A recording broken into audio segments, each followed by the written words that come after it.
Welcome back to Educator.com. Today's lesson is on math operations, part 1.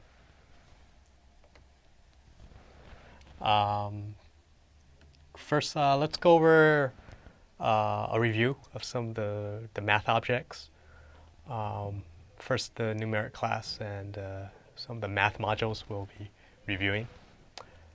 First, you have your numeric class. This is the base class for all your numbers. There are quite a bit of numbers. The first one, you have your integer class. This is the basis for fixed num and your big num class. It's the basic integer values for that. Then you have your float. Your float is a class for real or floating point numbers.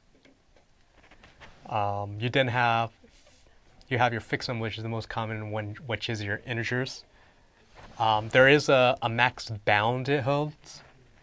It holds integer values represented by your native machine word -1. This is based on your local environment you're coding in. So this is the bound, max bound. And if it flows outside of that bound, it's going to be automatically upcased to a big num. So you have your fixed num, your big num, and big num is a class of integers outside the range of fixed num there.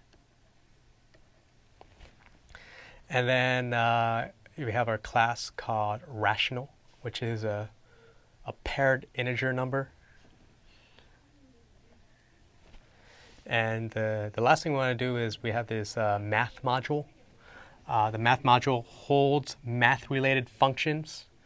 Mostly it holds more basic ones that are for trigonometry and transcendental functions.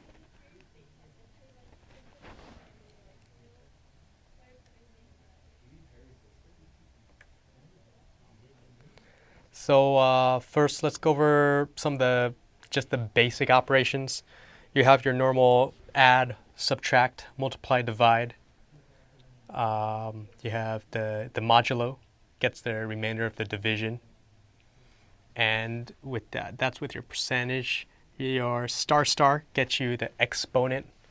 So this is equivalent to a to the power b. Performs exponential calculations. We can go ahead and go through some basic ones. The IRB.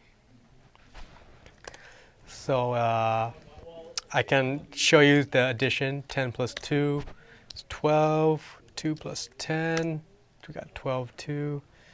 10 minus 5. 2 minus 7. Nope, doesn't like my comma. 10 minus 5. 2 minus 7 allows negative numbers, positive, no issue. 10 times 10, 100. 5 times minus 10, 50. I can also do division. 20 divided by 4, 100, 10, 12, 10.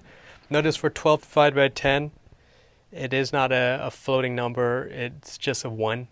There's a remainder. It cuts that off.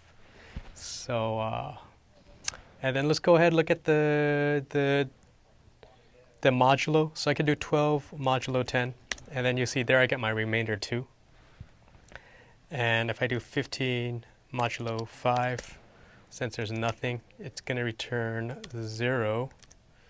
So 15 modulo 5 returns 0. There's no remainder.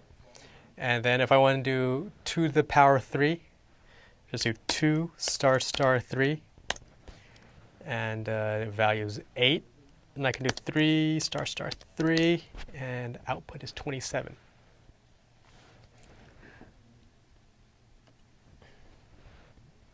So that is basic operations.